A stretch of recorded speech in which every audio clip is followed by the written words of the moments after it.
Canada बहुत welcoming country है और हमें यहाँ पर बहुत प्यार मिला है। मैं भी मतलब किस तरह से भरोसा कर पाऊँगा, मतलब तो फिर ज़बरदस्ती करने की ज़रूरत क्या है। हेलो दोस्तों, welcome back to my channel Kirti the Indo Canadian explorer. अभी काफ़ी टाइम से ना पीछे देखने को मिल रहा है कि कनाडा में जो भी कोई आउटसाइडर हैं, चाहे वो इंडियंस हैं, चाहे वो और किसी कंट्री के लोग हैं जो यहाँ पे काम करने आते हैं या स्टूडेंट्स हैं, उनके लिए ना आजकल थोड़ी सी डिसलाइक बढ़ गई है। काफ़ी सारे अलग अलग यूट्यूब व्लॉगर्स ने इस पे वीडियोस भी बनाए हैं। तो मैंने सोचा कि आज उसको थोड़ा मैं एक अलग नज़रिए से बताने की कोशिश करूं। इस वीडियो के थ्रू मेरी कोशिश होगी कि मैं आपको अलग अलग पहलू बताऊं,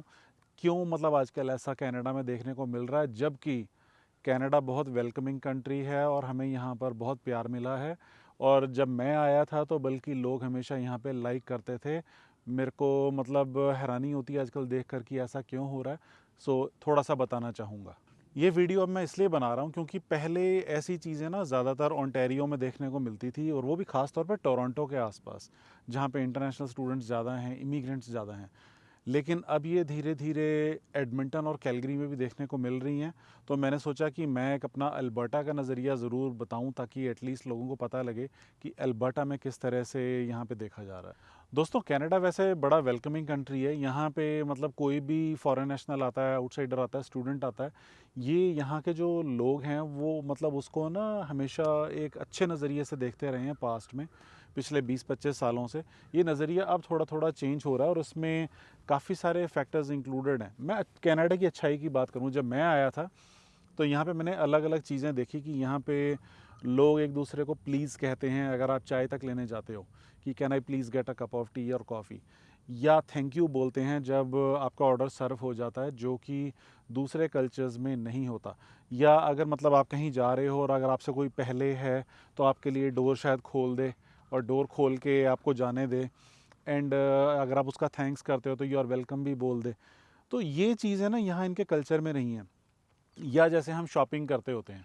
तो कई बार आप अपनी कार्ट लेके जा रहे हो, या कई बार आप जा रहे हो और कोई लेडी अगर आ रही है आपको दिख रही है तो आप उसके लिए थोड़ा रुक जाते हो कि वो पहले चली जाए। तो इस तरह की चीज़ें कनाडा में रही हैं। और मैंने ये फ़ील किया है कि जो मतलब बाहर से लोग आते हैं, चाहे वो कहीं से भी हों, वो लोग ना मतलब इस चीज़ को थोड़ा समझने में टाइम लेते हैं या समझ ही नहीं पाते कि भी ऐसा क्यों है। और ना मतलब इनकी जो पोलाइटनेस है ना, उसको थोड़ा सा मतलब ना धक्का लगता है कि यार हम लोग इस तरह के रहे हैं इतने सालों से, और अब ये जो बाहर से लोग आए हैं ये अपने हिसाब से चीज़ें करते हैं, इनमें पोलाइटनेस कम है या धक्काशाही है। तो इस वजह से ना थोड़ा सा अब इनका नज़रिया चेंज हो रहा है। वो चाहे हम लोग हैं, चाहे कोई दूसरी कंट्री के लोग हैं, उनके लिए वो होता ही है इनके मन में कि भी अब ये लोग ऐसे नहीं है कि जैसे पहले हमारी बड़ी ना मेहनती लोगों की इमेज रही है कि ये लोग आते हैं, मेहनत करते हैं, ईमानदारी से काम करते हैं, टाइम पे आते हैं, टाइम पे जाते हैं। और अब थोड़ा सा ये हो गया है कि भाई ये लोग तो यार हमारे जो पहले कल्चर है वो हल्का हल्का चेंज हो रहा है, ऐसा इनका सोचना है। जबकि इंडिया में जब हम पले बड़े होते हैं ना, वहाँ पे होता है जल्दी जल्दी, जो बंदा कहता है मेरा सामान जल्दी बांधो मैंने जाना है काम पे। या हम ऑटो वाले की बात करें, ऑटो वाले से अगर हम फटाफट कहते हैं चल भाई जल्दी चल, कहाँ चलेगा, कितने पैसे लेगा, वो हमारे मतलब ना एक कल्चर के अंदर वो चीज़ काफ़ी आ चुकी है। और कई बार हम जब बाहर आते हैं इंडिया से तो हम ये सोचते नहीं कि भाई जो दूसरे बंदे का कल्चर है उसको कहीं हम अननोइंगली इफ़ेक्ट तो नहीं कर रहे।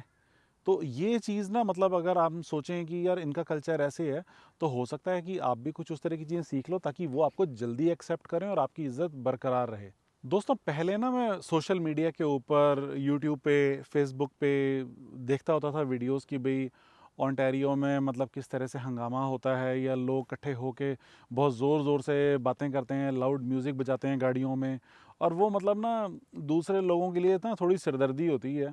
क्योंकि यहाँ पे मतलब बड़ा क्वाइट माहौल था और लोग बस अपने काम से गए, शॉपिंग की, घर आए, बच्चों के साथ घूमे फिरे, ऐसा माहौल देखने को मिलता था। लेकिन अभी रिसेंटली मैंने भी देखा है कि ओंटारियो से ना काफ़ी सारे लोग अल्बर्टा की तरफ मूव हुए हैं। चाहे वो पीआर के लिए मूव हुए हों, चाहे वो घर के लिए मूव हों, किसी भी वजह से मूव हो, मतलब यहाँ पे काफ़ी सारे लोग ओंटारियो से मूव हुए हैं। अब मैं हैरान होता हूँ कि एडमंटन जो मतलब 5-7 साल पहले आपको कोई गाड़ी में ऊंचा म्यूज़िक नहीं दिखता था, वो शीशे नीचे करके इतनी ज़ोर से कई बारी म्यूज़िक ऊंचा बजाते हैं कि जो दूसरे लोग हैं उनको वो ज़बरदस्ती सुनना पड़ता है,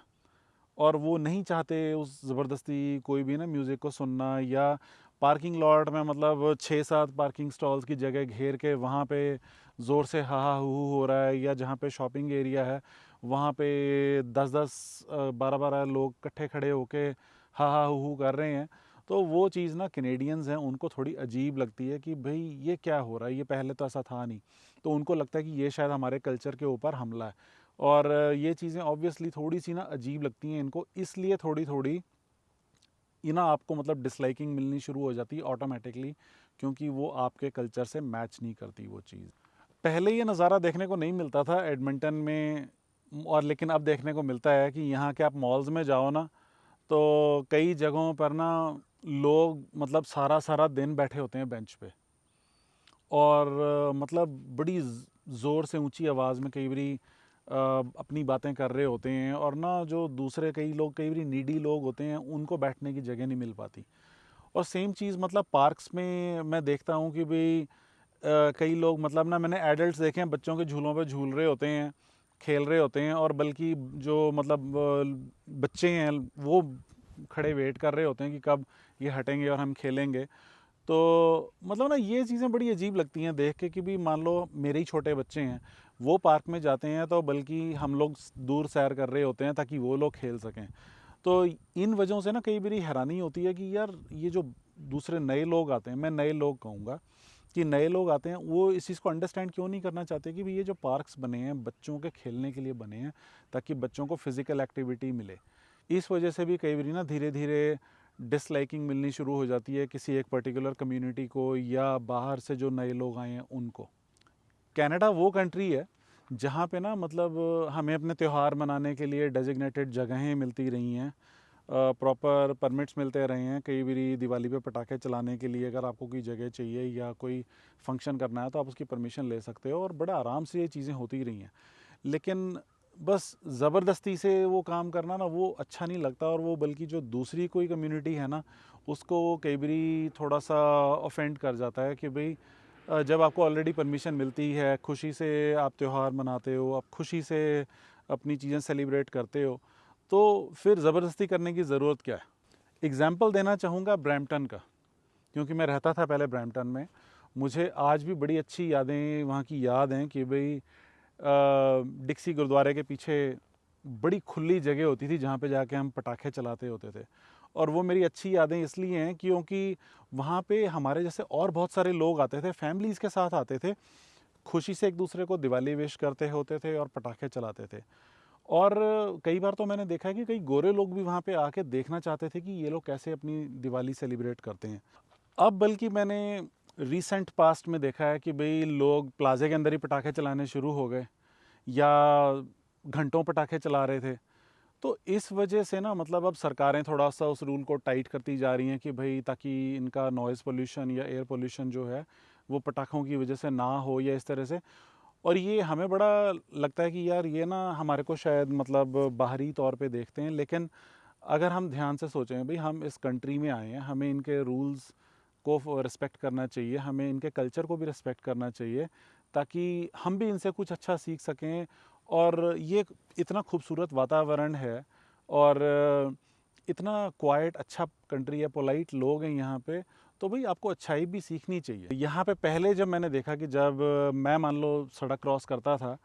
और मैंने देखा कि भाई लोग यहाँ पे हाथ हिला के थैंक यू करके जाते हैं, जो कार रुकी है उसकी तो वो भी खुशी से आगे से वेव करते हैं। मैंने ये देखा कि जो लोग यहाँ पे न्यू कमर्स होते हैं, नए आते हैं ना, वो ये सिर्फ इतना ही सोचते हैं कि बस कार को रुकना है, और वो एक्नॉलेज भी नहीं करते थैंक्स करके।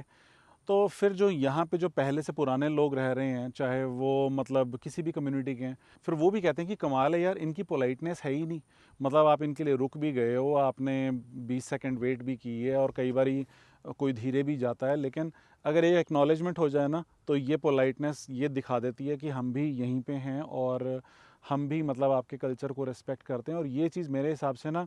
आप जब अपनी कंट्री छोड़ के जाते हो तो आपको ये सारी चीज़ें जल्दी से जल्दी सीख लेनी चाहिए ताकि आपको लोग अपना समझें। यहाँ पे थैंक्स कहना और अगर आपकी छोटी सी भी गलती है सॉरी कहना ना, ये कैनेडियन कल्चर की जान है, जिसको मतलब यहाँ खुशी से लोग सालों से कहते आए हैं। और मतलब इसमें कोई हर्ज नहीं है, अगर आप कॉफ़ी ले रहे हो और किसी ने आपको खुशी से सर्विस दी है, आपने एक थैंक्स कह दिया ना, उसको देखो कितनी मोटिवेशन मिलती है अपना जॉब ढंग से करने की। अब तो बहुत सारी न्यूज़ चैनल्स पे देखने को मिलता है कनाडा की, कि कहीं पे कोई बड़ा क्राइम होता है, छोटा क्राइम है, या कोई ड्रग्स का है, कहीं पे कोई चाकूबाजी का है, कहीं कुछ और है, तो उसमें कई नाम अपने इंडियन ओरिजिन के लोगों के आते हैं। और देख के ना बड़ा दुख होता है कि यार ये मतलब एक ना नेगेटिव इमेज जाती है बाकी सारे कैनेडियंस को कि भाई ये लोग क्राइम के अंदर इन्वॉल्व हैं। तो उस वजह से भी ना भरोसा टूटता है दूसरे कैनेडियंस का टूवर्ड्स हमारी कम्युनिटी। अभी रिसेंटली क्या हुआ था यहाँ पे एडमिंटन में कि ना लोगों को फिरौतियों की कॉल्स आ रही थी, और जब पुलिस ने लोगों को पहचाना और पकड़ा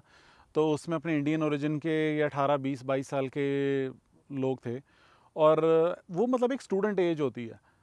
तो अगर इस तरह की न्यूज़ आएगी पब्लिकली और लोग देखते हैं, तो वो भरोसा गिरता है कि भाई क्या ये सारों पे भरोसा किया जा सकता है। चाहे मतलब मैं ही हूँ, मैं भी मतलब किस तरह से भरोसा कर पाऊंगा मतलब जब मैं इस तरह की न्यूज़ देखूंगा। एक और आपको एग्जांपल देता हूँ, यहाँ पे जो कई स्किल्ड जॉब्स होती हैं ना, जैसे मतलब बड़ा ट्रक चलाना, ट्राला चलाना, उसमें ना पहले बड़े अच्छे पैसे मिलते होते थे, आपको कंपनी बेनिफिट्स मिलते थे, पेंशन प्लान्स होते थे। अब हुआ ये, कई न्यू कमर्स ऐसे आए कि चाहे वो वर्क परमिट पे थे, चाहे वो अपनी पढ़ाई करके पीआर लेना चाहते थे, उन्होंने मतलब कम वेजेस पे काम कर करके स्टैंडर्ड्स को इतना नीचे कर दिया कि उसमें अब कई जगहों पे इतनी अच्छी वेजेस नहीं मिलती या बेनिफिट्स और पेंशन प्लान्स नहीं मिलते। तो इस वजह से ना कैनेडियंस को दिखता है कि भी जब ये लोग आए हैं तो वेजेस काफ़ी कम हो गई हैं एक पर्टिकुलर सेक्टर के। ये तो मैंने आपको सिर्फ एक एग्जांपल दिया, जो कि कंस्ट्रक्शन में भी ऐसा होता है। और इस वजह से जो कैनेडियन बच्चे जो बड़े होते हैं, जो कॉलेजेस जाते हैं या 12वीं के बाद काम ढूंढते हैं, उनको काम ढूंढने में मुश्किल आती है, चाहे कहीं पर भी मतलब उन्होंने काम ढूंढना है। और इस वजह से भी ना थोड़ा थोड़ा डिसलाइकिंग होनी शुरू हो जाती है कि भाई ये लोग बाहर से आके कम पैसे पे काम करते हैं, और इस वजह से हमारे अपने बच्चों को जॉब ढूंढने में मुश्किल आनी शुरू हो जाती है। पीछे एक न्यूज़ आई थी कि कॉनेस्टोगा कॉलेज है ओंटारियो में, और वहाँ पे काफ़ी सारे स्टूडेंट्स ने रेफ्यूजी क्लेम लगाया था। और ये न्यूज़ मतलब काफ़ी बड़ी न्यूज़ थी, जहाँ मतलब लगभग बहुत सारे कैनेडियंस ने देखा है इस न्यूज़ को कि भाई ये इंडियन जो आते हैं यहाँ पे आके रेफ्यूजी स्टेटस लगा रहे हैं, और मतलब इतने सारे अचानक कैसे लग गए। तो वो ना मतलब चाहे मतलब इंडियन ओरिजिन के कैनेडियंस ही हैं, वो भी देखते हैं कि यार ये क्या कर रहे हैं और मतलब कैसे हो रहा है इस कंट्री में। और इस वजह से भी ना मतलब जो चाहे मतलब हमारी अपनी कम्युनिटी के कैनेडियंस हैं या दूसरे कैनेडियंस हैं, वो मतलब ना कहीं धीरे धीरे जाना शुरू हो जाता है कि भाई यार ये लोग ऐसे भी काम करते हैं। तो मतलब ना मैं इसलिए बता रहा हूँ कि इसके ऊपर मैंने पहले भी वीडियो बनाया था, अगर आपने नहीं देखा तो देख सकते हो। और लास्टली एक और मेरा जो पॉइंट है उसमें होता है कि आप कहीं पे भी जाओ अपना देश छोड़ के, तो आपको उनका कल्चर, लैंग्वेज, उनके रूल्स जितने जल्दी आप सीख लो, समझ लो, तो आपको ना इज़्ज़त मिलती है, प्यार मिलता है, बल्कि आपको अपॉर्चुनिटीज़ भी आनी शुरू हो जाती हैं। और मैंने यहाँ पे देखा कई लोगों को कि भी ना मतलब वो अपनी कम्युनिटी से बाहर ही नहीं निकलते, अपनी कम्युनिटी के बाहर इंटरेक्ट ही नहीं करते। तो जब आप इंटरेक्ट ही नहीं करोगे तो कैसे आपको मतलब एक्सेप्टेंस मिलेगी, या कैसे आपको कुछ नया सीखने को मिलेगा। और आप देखो, अगर आप ट्रैवलर्स भी देखो ना, ट्रैवलर्स कहीं जाते हैं तो वो ज़रूर कहीं ना कहीं अपना ना कुछ अच्छा नया सीखते हैं, चाहे वो खाना बनाना ही क्यों ना हो, या मतलब उनके कल्चर का कोई हिस्सा हो, तो वो ज़रूर सीखते हैं, ताकि एक्सेप्टेंस मिले, इज़्ज़त मिले और अपॉर्चुनिटीज़ मिलती रहें। एक फ़नी चीज़ जो मतलब मैंने मतलब नोटिस की है कि भाई यहाँ पे क्यों हमारे को थोड़ा सा डिसलाइक किया जाता है, क्योंकि हमारा इंडिया इतना बड़ा है, इतना मतलब कल्चरली डिफरेंट है कि भी जो नॉर्थ इंडियंस हैं उनको साउथ के कल्चर का इतना ज़्यादा नहीं पता, या उनकी लैंग्वेजेस का नहीं पता, या उनके रिचुअल्स का नहीं पता। और वैसे ही जो साउथ इंडियंस हैं उनको हमारे नॉर्थ साइड के कल्चर्स का, रिचुअल्स का, जोग्राफ़ी का, काफ़ी चीज़ों का नहीं पता। और सेम चीज़ होती है जो हमारे ईस्ट साइड के जो लोग हैं इंडिया में, जो हमारे वो भाई बहन हैं, उनके कल्चर का हमें इतना ज़्यादा नहीं पता। तो जब वो सारे यहाँ पे कहीं बाहर इकट्ठे हो भी जाते हैं ना, तो वो अलग अलग ग्रुप्स बने होते हैं, या मतलब कई बार जहाँ काम भी करते हैं वहाँ पे मतलब मान लो उनका अलग ग्रुप है, उनका अलग ग्रुप है। तो कई बार ना वो दूसरी कनेडियंस को मौका मिल जाता है देख के कि यार ये तो एक दूसरे को खुद नहीं पसंद करते, ये एक दूसरे के साथ खुद नहीं मिलना जुलना चाहते, तो ना बल्कि वो डिसलाइक और ज़्यादा हो जाती है कि वो उनको मौका मिल जाता है कि ये एक दूसरे को खुद नहीं पसंद करते, तो अगर हमने भी नहीं किया तो कौन सी बड़ी बात है। एक यंग लोगों में ना कॉमन चीज़ देखी है मैंने कि भाई वो जब कनाडा आते हैं वो सिर्फ इसलिए आते हैं क्यों मेरे दोस्त थे यहाँ पे, मेरे रिश्तेदार थे और इसलिए आ गया जी मैं यहाँ पे। एंड मेरा ये सोचना है कि हमें इन चीज़ों से सीखना चाहिए कि भाई अगर आप बाहर आते हो हमें पता हो कि हम क्यों आए हैं, किस लिए आए हैं, और हम यहाँ क्या तरक्की करना चाहते हैं, हम किस तरह से अपनी पढ़ाई का यूज़ कर सकते हैं, किस तरह से अपने स्किल्स का यूज़ कर सकते हैं, ताकि हमारी फ्यूचर जो है वो मतलब ना कुछ करियर के हिसाब से या मतलब बिजनेसेस के हिसाब से अच्छा बिल्डअप हो, और बल्कि इज़्ज़त मिले, प्यार मिले, और इन लोगों से हमारे को ये इज़्ज़त मिले कि यार ये बहुत मेहनती लोग हैं, जैसे पहले भी हमारी इज़्ज़त बनी हुई थी कि ये लोग बहुत मेहनती लोग हैं। तो गुड नोट्स के ऊपर ख़त्म करना चाहूँगा कि अगर आप कभी भी किसी भी कंट्री जाते हो, कनाडा को छोड़ के मान लो किसी और कंट्री भी जाते हो, तो उनके कल्चर के बारे में, उनकी लैंग्वेजेस के बारे में आप थोड़ा ज़रूर सीखिए। कहीं पे जाते हो तो मतलब ना पोलाइटनेस के साथ बिहेव कीजिए, ताकि